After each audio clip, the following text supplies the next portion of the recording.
Alright, what is going on, everybody? How is everybody doing? Welcome back here today to another episode of the Just Ballin' podcast. And today, I wanted to talk about teams that I think should, quote-unquote, blow it up this offseason. Now, I'm not saying blow it up like we've seen in the past with like a Brooklyn Nets type teardown or maybe the Orlando Magic from the 2021 trade deadline. I just think it would be wise for some of these teams to maybe not push their chips forward for a playoff spot next year. And maybe they could afford to take a little bit of a step back right now so that they can be better off in the future, because it wouldn't be wise for them to try to compete right now in their respective conferences. So I have 4 teams that I want to talk about, 2 in the East, 2 in West, that like I said, I don't think that they should trade every single player on their roster. I think it'd be wise to just try to capitalize right now and it on like some of your players' high value. And it's not the end of the world if you're bad in 2026 and 2027. Like I said, not a complete teardown where you're going to be bad for the next 4 years and you're basically like, I don't even know, like the Nets kind of right now, but the Nets never really bottomed out this year. Maybe like Utah when they traded away Conley, Bojan, Gobert, and Conley. So yeah, today we are going to talk about basically 4 teams that I think should blow it up this offseason in some way, shape, or form. All right, so let's kick things off with the team that probably should have blown it up. I don't know how long ago, the Chicago Bulls. So the Bulls were actually on a good path with that 2020 team. If you kind of look back at it, the Chicago Bulls in 2020 went 22-43. They got, I think, still like a little bit lucky in the lottery, but either way, they ended up with the top 4 pick. They ended up taking Patrick Williams 4th overall. But man, this team going forward was kind of exciting on paper. You really didn't have any bad contracts because Otto Porter Jr., I think, was your bad contract, and it had 1 year left on the deal. You had a still young Chris Dunn in a way, but he wasn't really a guy you're building around. You had Wendell Carter Jr., you had Zach LaVine, you had Lauri Markkanen, you had Max Strus, Kobe White, Luke Cornett, Daniel Gafford. I mean, that trade in itself wasn't great. Like I said, no bad contracts. You owned most of your draft picks. And then the team ended up kind of pushing their chips forward in that 2021 regular season. They go after Nikola Vucevic. Then they get DeMar DeRozan. They get Lonzo Ball. They were exciting in 2021. But they really haven't panned out since then. Like over the last few years of the Bulls, 39-43, 39-43, 40-42. They went 46-36 in 2021, and then outside of that, 31-41 in the 2021 season. And that was when, or excuse me, yeah, in the 21 season. The 22 season was the exciting one. So for this team going forward, I think it would be wise for the Bulls to just sell off some pieces. Now, they could get lucky in the lottery. They're probably not getting a top 4 pick. The odds are not on their side because, yet again, they were a play-in tournament team, something they didn't really need to be this year. But yeah, they ended up being a play-in tournament team. They traded away Zach LaVine. They finally started to reset in a way. DeMar DeRozan was left last offseason. They traded Alex Caruso for Josh Giddey. Probably traded Caruso a year too late. And looking at this team right now, to be honest with you, I think I would make everybody available this offseason not named Matas Buzelis. I would listen to calls on Kobe White because I would call up the Orlando Magic immediately and be like, you guys want to put a premium on offense this offseason? Something they've already come out and said that they want to add. What's your best offer for Kobe White? Then I would go to any other team that I think could want Kobe White's skill set right now. Could that be Golden State? Could that be Denver? Could that be a Thunder team? Could that be a Rockets team? Could that be the Pacers, right? Like so many, I think, teams out there would want Kobe White on their squad, especially for a playoff run going forward. And I think you can actually get a nice return for Kobe White. Now, it would suck to trade Kobe White, but I think the fan base wants to see this team actually go in a proper direction. And maybe Arturas Karnisovas doesn't believe that he's going to have the green light from Jerry Reinsdorf to rebuild, and then he's going to lose his job basically at the end of this. Because that's like why some teams will not enter into a proper rebuild, because maybe they're just trying to sell tickets, right? As long as Jerry Reinsdorf is making money with the Bulls,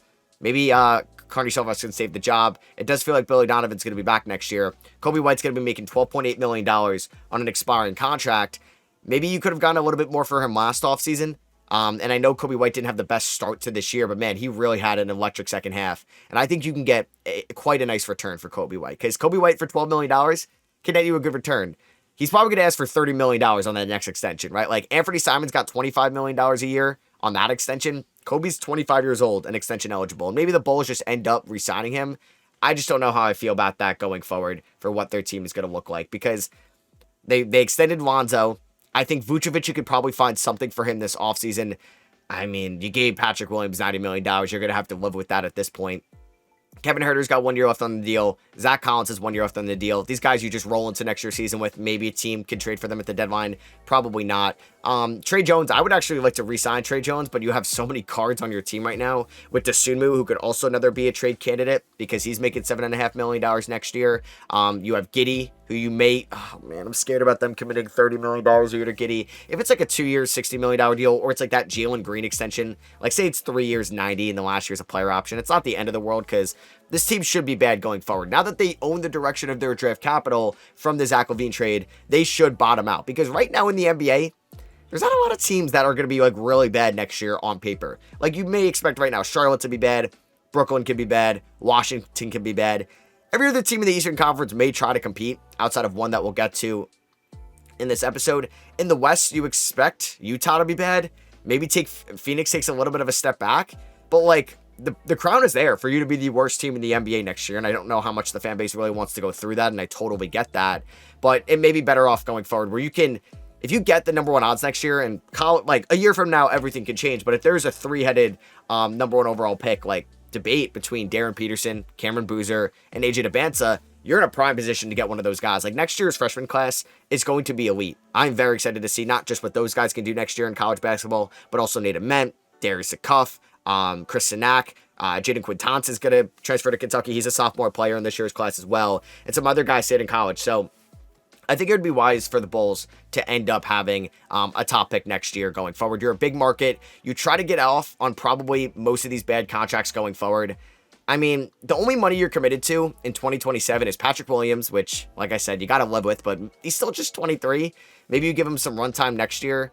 Is Patrick Williams 23 or did he turn 24 this year? Patrick Williams he's still 23. He'll be 24 at the start of next year's season. But yeah, like in 2 years from now, the only guys under contract, Booz Ellis, Julian Phillips, Jalen Smith's expiring, Lonzo Ball's club option or team option, and Patrick Williams at $18 million. Like you have cap space going forward, which I think is obviously turned into like more of an overrated asset to have in the NBA because free agency hasn't been really great in a while. Usually players get their extensions and then maybe request a trade and they can kind of pick where they want to go anyway. So yeah, I think the Bulls should. So that means I would test the market for sure for Kobe White. I would trade him. I would trade Nikola Vucevic, even if it's for a top 5 pick in the second round, like Karis LeVert to Indiana from a few years ago, and maybe you can find your Andrew Nembhard. I mean, if there's a market for Jalen Smith, Lonzo Ball, which there might be for Lonzo, Jalen Smith, Lonzo Ball, Patrick Williams, Kevin Huerter, Zach Collins, Ayo Dosunmu, Javon Carter. I'm literally on the phone this offseason selling off these pieces, trying to get intriguing young assets. I don't know if the Bucks wanted to make a trade within the division, but you couldn't have been an AJ Johnson team. I know you don't need another guard on this team, but like you couldn't. I don't know if they would have done Patrick Williams instead of Kyle Kuzma, but I don't know. Could you have been a team that goes that route? I know Josh Giddey, like it's not exciting to now pay him $30 million a year, but he can still be a good initiator for Matas Buzelis, who you're trying to build around, and the young core coming forward. I mean, the Bulls right now, according to Tankathon, have the 12th best odds at getting the number 1 overall pick in this draft. So, yeah, we'll see what happens. They have an 8% chance at getting a top 4 pick. The odds are definitely not in their favor. You never know. Like 8% isn't impossible by any means, and we've seen teams around this range move up. It's more so at 11 and 10, but yeah, hey, if the Bulls are able to, let's see, like, I don't know, if they can add a Kaman Watch, if they can add a Derek Queen, an exciting young center to this team, or maybe it's a swingman, maybe it's somebody like a Rasheer Fleming, maybe it's somebody, like, I don't think they're going to want to guard, but hey, if you trade away Kobe White, like, you could be a Jeremiah Fierce team, let him develop on your team going forward. So yeah, the Bulls are the first team we're going to mention. I'm sure Bulls fans would be killed, like, or they would die for this, but they've just been kind of in this purgatory stage for basically the last half decade. All right, so let's go to my Western Conference team, which is going to be the Sacramento Kings. Oh man, the Kings were such an exciting franchise just 2 years ago in 2023.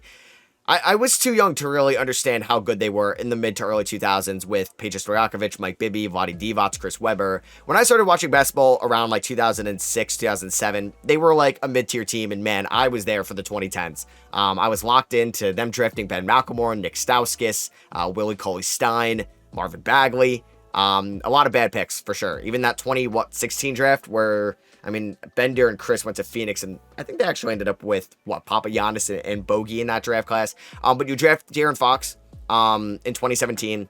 You draft Halliburton in 2020. You get Buddy Hield from the DeMarcus Cousins trade. You traded Halliburton for Sabonis, and you were I mean, it was a down Western Conference that year in a way, and they were very healthy. But hey, you were a 3 seed in 2023. I believe Monte McNair got Executive of the Year, and Mike Brown was your Coach of the Year. And then 2024, you still won 46 games last year, which is a good feat. This year, you lose 6 more games, so now you're going backwards. And then all out of nowhere, De'Aaron Fox requested trade, or he said he's not going to resign with you, so you trade him to San Antonio, which I didn't think they got a great return for. I'm not that big of rerunning back the Chicago Bulls of Zach LaVine and DeMar DeRozan in Sacramento, and then you fire Mike Brown. Doug Christie did go 27-24 with this team, and they could have made a better, I think, run at getting a top 6 seed or even the 7th or 8th seed, but Sabonis did miss some time late in the year. And this team, I think, does need to have a little bit of an evaluation. Now, I'm not saying blow it up for the Sacramento Kings. I don't think their fan base nor Vivek wants to kind of go through that again, what they went through in the 2010s. But you got to see where they are in the Western Conference. I mean, the roster does not really shake up well with your Timberwolves and your Thunder and your Nuggets of the world, and even the Rockets going forward, and the Spurs are up and coming, and there's a lot of talented teams in the West, and the teams, like even the Grizzlies are going to be fine next year. Dallas should be better if they're healthy, and then you also have like Portland on the rise. I just mentioned San Antonio. We'll get to another team in the West that could go either way, but you got to look at this team in the bigger picture here. I mean, you're not probably moving that LaVine contract. I know Denver was maybe interested this year, and maybe you want to pivot that way. But unless you're getting like Jamal Murray, which you probably aren't, I don't really want Michael Porter Jr. in Sacramento for Zach LaVine unless I'm getting additional draft capital. DeMar DeRozan, I would test the market for DeMar, and I'm okay taking a step back. A big reason why is because you now own all your draft picks going forward. It kind of stinks, but you're giving up the top 12 pick this year, so you're going to probably miss it by 1 spot. And I think that's not like a blessing in disguise, but hey, you go 40-42 this year. You give up the 13th pick. It's not a pick you're going to lose sleep over. And hey, hats off to Atlanta if they draft an all-NBA caliber player with the 13th pick. And you can afford to be bad next year. And like I said, a Western Conference that could be a lot better. I would test the Malik Monk trade market. The problem is, like, they don't really have a lot of tradable guys. I think Keon Ellis can be a building block. Sabonis, while I don't think he could be a number 1 on a title team, and you're not a big free agency destination, I don't think I would trade Sabonis, unless I'm getting, like, a Rudy Gobert type package when he got traded from Utah to Minnesota, and it's like, all right, we can't pass this up. We got to trade Sabonis, and we can reset. Now, maybe that's not the worst idea in the world. Like I said, like, you could be bad in 2026, land yourself a top 6 pick, and then you could see what the assets you get back from Sabonis. Maybe you can move DeRozan and Monk and those guys, and it's really just like a 1-year retool, because maybe getting back like a player you get back from Sabonis is an intriguing young guy that maybe can take a leap, and you can get some additional draft capital, maybe even in this class.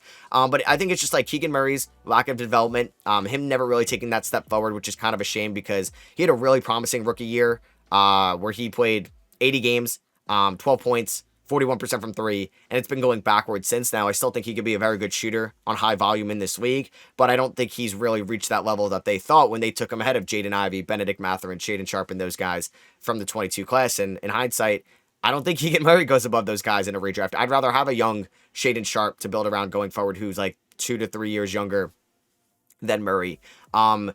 Valanciunas, I would see the market for him. Teams need big man depth, but I also kind of like his connection with Sabonis. And if Valanciunas has 1 more good year left, I think I would hold him to the deadline. Maybe you can look to make a move there. I don't mind them taking a flyer on Jake Laravia. He should be better next year if you do keep him around. And Devin Carter, right? Like, it was a messed up rookie year. He had that shoulder surgery before the year started. He comes back in like January. It never really felt like he got into a rhythm there. I do feel like even with Fox, it was kind of wonky and a little cluttered, that backcourt with Keon, Carter, Monk, and Fox. And now it's kind of the same, just replacing Fox with LaVine. But I do think Carter could still be like your role player, your Josh Hart light, your Cason Wallace, somebody like that next year. And if he's fully healthy, I was super high on Carter coming out of Providence. I think he could showcase some value next year because he was a lot better of a prospect than somebody like Keon Ellis was. And Keon Ellis is very valuable. So Ellis is making $2.3 million next year. He'll be an unrestricted free agent, I guess, in 2027. Maybe it's because he was Ellis a 2nd round pick or undrafted? He might have been undrafted, right? So you can work out an extension there. But I think for this team right now, I think it's okay to be bad in 2026. Don't make any short-sighted moves. Don't trade additional first-round picks down the line because I don't know where this future is going to bring you. And I want to have all my 26, 7, 8, 9 first. I don't know how you didn't get your swap back from the Spurs in the LaVine trade. I really don't know how. I feel like that should have been a non-negotiable when you were making that trade. And maybe they do have it, and I'm kind of tripping. But I do believe... is this going to take me to their draft picks? So I don't know. There's still like a weird swap in 2031 with the Kings, but this team is not competing in the Western Conference next year. And after next year, DeRozan's going to be, what, 36? Levine's going to be 30 years old. Sabonis is going to be 29. Malik Monk's going to be a year older. And I think Malik Monk does have a valuable contract. I would test that market for sure. And I think there would be a robust market for Malik Monk.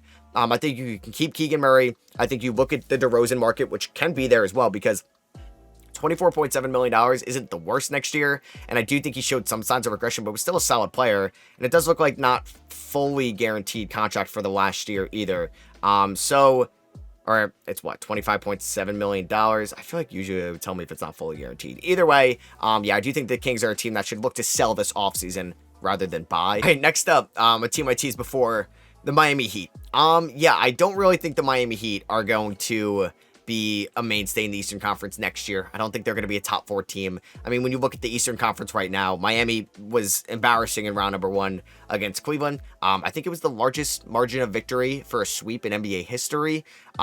There's a lot of teams that I'm taking over Miami next year in the Eastern Conference, at least to make a run. They don't have Jimmy Butler anymore. I'm taking Cleveland over them, Boston over them, probably the Knicks over them, Pacers, Bucks or TBD depending on Giannis.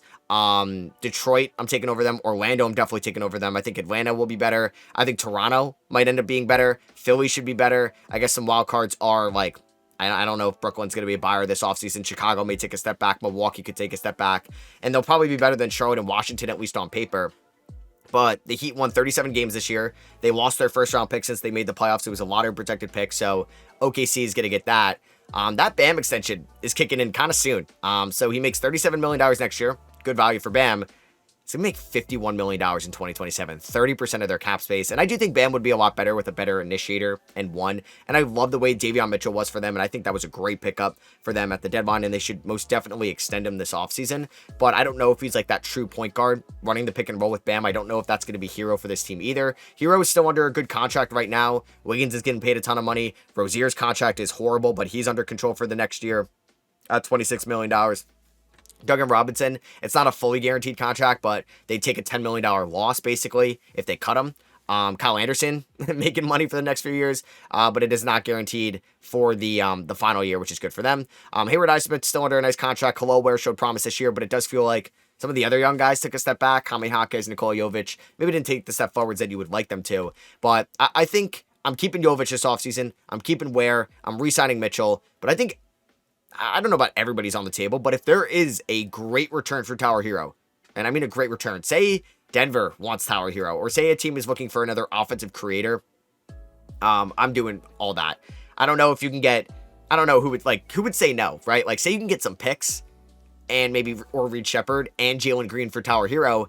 I'm thinking about that. I'm thinking like Tyler Hero has shown that, I mean, it was against Boston and Cleveland back-to-back years. Not easy matchups as an 8 seed, but he struggled in the playoffs as a number 1. And if you want to continue to build around Bam, that's fine. I'll always say that if you have a player that's homegrown that wants to play there, I want to see them there. Unless it just doesn't make any sense whatsoever, and you have no way out, I would like to see them win a championship there. And I think Bam means a lot to the city, and I think Bam wants to be there throughout his career. I'll say the same thing about Giannis in Milwaukee. Would it be a cool storyline? Yeah. Would we get to talk about a massive trade in NBA history for Giannis? Yeah. But I want Giannis to stay in Milwaukee. I don't want their fan base to lose somebody they grew up watching, or at least have been so invested to if they're older.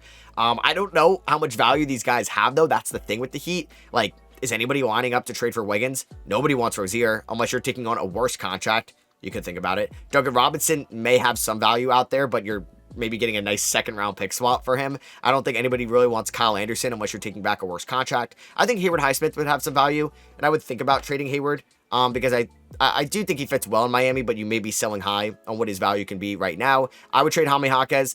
I think the Lakers had the right idea with Dalton Connect. Jaquez is better than Connect, but I do think if they traded Jaquez after his rookie year, could have fetched them a nice return. They really weren't in the market to do that unless they were getting like Damian Lillard. Hawkins was the 23 draft. Dame got traded in the summer. Okay, so no, they didn't overlap.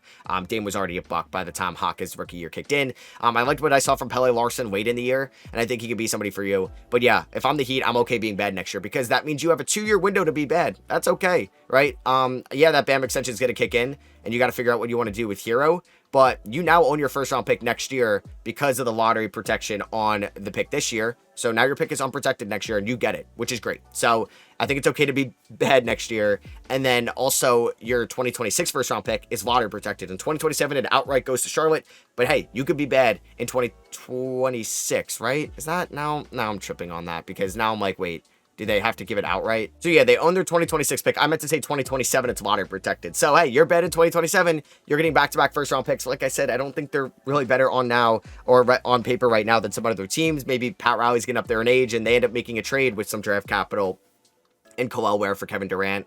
I don't know if I would really advise them to do that. I think you should go the other direction. That's why they're being featured here in this episode. So I do think it'd be wise for Miami to be okay with being bad for the next 2 years. And you can really evaluate this roster and how you want to build it around Bam Adebayo going forward. So the last team we're going to talk about, the New Orleans Pelicans. I think they're in a better situation, yeah, for sure, than the Sacramento Kings at the moment. But the Pelicans this year were just hit by the injury bug, right? They were basically the 2024 version of the Memphis Grizzlies. They ended up going 21-61 when they were, their win total projection was probably like 43-44 going into the year. And to be a play-in tournament team or a 6 seed, they had the worst defense, yeah, but everybody was hurt this year. Now, you got to really look at this team and say, can it compete in the Western Conference next year? You traded Brandon Ingram a year too late, and you have Bruce Brown, who you got to re-sign, Kelly Olynyk, and a Pacers top 4 protected first, I think, next year to show for it. Pacers are probably going to be good next year, unless they have a season of hell from injuries. And I don't know if you probably do regret the Dyson Daniels trade, given that he just won Most Improved in Atlanta, and who knows how he could have been this year in New Orleans if he had more playing time. But DeJounte Murray, towards Achilles, he's going to miss the first half of next year's season. How is he going to look coming off that Achilles tear? And he's owed basically $90 million on this current contract. CJ McCollum's an expiring. You have the Zion contract, which you can cut at any time, and you don't have to pay him a single dollar. I think I would look at the Zion trade market this offseason, but if you feel like you're getting 30 cents on the dollar in return, like you got for Brandon Ingram, not doing that trade, I'll roll the dice with Zion and hope that this is it for him, and now he can be healthy going forward. Yeah, there's a scenario where you could trade Herb Jones and you could probably get a great return for him because of the premium of his value and his position as a wing defender that can guard multiple positions and can be a fine scorer. I think Trey Murphy is not untouchable, but I don't think you're looking to move him this offseason. I would see if there's a market for Kelly Olynyk. I would see if there's a market for Jose Alvarado. I think you got something in Karl Matkovic and Yves Missi and Jordan Hawkins going forward. Brandon Boston showed some flashes this year, and you do have some draft capital going forward as well either. So for this team going forward, you also have, that top 4 protected pick next year. You have a swap with Milwaukee in 26 and 20. Is it just 26? I guess it's just 26. I thought it was another year's. Oh no, so 26 and yeah, maybe that's it. So honestly, sorry, 26 and 27. I keep reading that wrong. Spot Track does not make this easy on the eye. So now you can get involved in a Giannis trade, and you can maybe net a nice return this offseason for those picks if Giannis does get traded. So if I were them, I think the big question is Joe Dumars, the new decision maker over there. Does he want to trade Zion Williamson? If he wants to continue to build around him, he didn't draft him. He doesn't have any ties to him. I think you can do that. I think you see if there's a market for McCollum. $30 million, it's tradable for what his offensive production is. I'm sure Orlando could be interested in that deal and can easily get there with some matching salary. They could throw them as center. I don't know if Wendell Carter Jr. for McCollum would make sense for Orlando, but I think you can get some type of center. You're going to have a projected top 5, top 6 pick in this draft. You get Cooper Flag, things change. Because then you have the question, is it Flag and Zion? Or are we trading Zion now and we're building around Flag and Murphy, which I think is a possibility. This would be a great Dylan Harper team. If they trade Zion, I could see the Ace Bailey appeal. I like VJ Edgecombe on this team. I think Kaman Watch could be a good fit. Trey Johnson, like anybody's in play here for the Pelicans in the top half of the draft. But I do think they're a team that is not going to compete next year. They don't have a point guard. And I don't know how Murray's going to look when he comes back. He didn't look great before the injury. We know his limitations and his weaknesses. And I think if you're not getting Dylan Harper on the draft, there's probably not a point guard you're going to take in the top 6 unless you really like Jeremiah Fears or you think Jace Richardson can take a step as an initiator at the NBA level going forward. I think they're in a better position than probably every team we've talked about, honestly. It sucks Brandon Ingram isn't on this team anymore, but I think they have a good blend of veteran talent and tradable contracts. I think you got to wait it out on Murray and see how he's going to look coming back. I think you can re-sign Bruce Brown. You want as much depth as possible. I think Karl Malkovich can space the floor well. I liked what I saw this year, and I think he took advantage of the playing time. I think Brandon Boston even showed some flashes. Alvarado would have, I think, a robust market for his defensive ability that could be appealing in the playoffs. But I said they don't have a point guard. Maybe that's just Alvarado next year, who could really be like your difference maker, change the energy and momentum of a game. I think even Misi showed a ton of flashes as a rookie, but I don't know if he's going to be like an all-star center one day. I don't think that's going to happen. So I think Misi as my backup sounds really great, right? And then you can kind of figure it out as time goes along. Murphy and her being healthy next year, I mean, really excites me. And McCollum was still a good offensive player this year at times. I know he could be inconsistent on both ends of the floor. And like I said, like they own all their draft picks. You have that Pacers first. You have those Buck swaps the next 2 years, which could be a big asset this offseason if you're going to get involved in a Giannis 3-team trade. I don't think they're going to be a Giannis team, but I know people will float around the picks and Zion back for Giannis, which I don't know if New Orleans would do that. I don't know if Zion would really, or excuse me, Giannis would want to go to New Orleans to begin with. But yeah, I do think they're a team that could look to sell some of their top guys. See the market for Zion, see the market for McCollum, see the market for Herb Jones, but unless you're getting like a well overpaid compensation, I'm not trading him. And I would see the market for Kelly Olynyk and maybe Jose Alvarado if there's something there going forward. So yeah, that is going to be it for me. I hope you guys did enjoy this episode of the Just Ballin' Podcast. Let me know what you guys think about that down below. Let me know if you agree with what I said about these 4 teams or if you disagree. The 4 teams were the 2 in the West, the Sacramento Kings and the Pelicans. Not saying trade everybody, but look to take a little bit of a step back next year. And then in the Eastern Conference, the Miami Heat and the Chicago Bulls. So much bigger markets in the East. If you guys did enjoy it, I appreciate you dropping a thumbs up on YouTube. If you can leave a rating and review on Apple Podcasts or Spotify, it could really help the podcast grow over there. I'll catch you guys in the next one. Peace.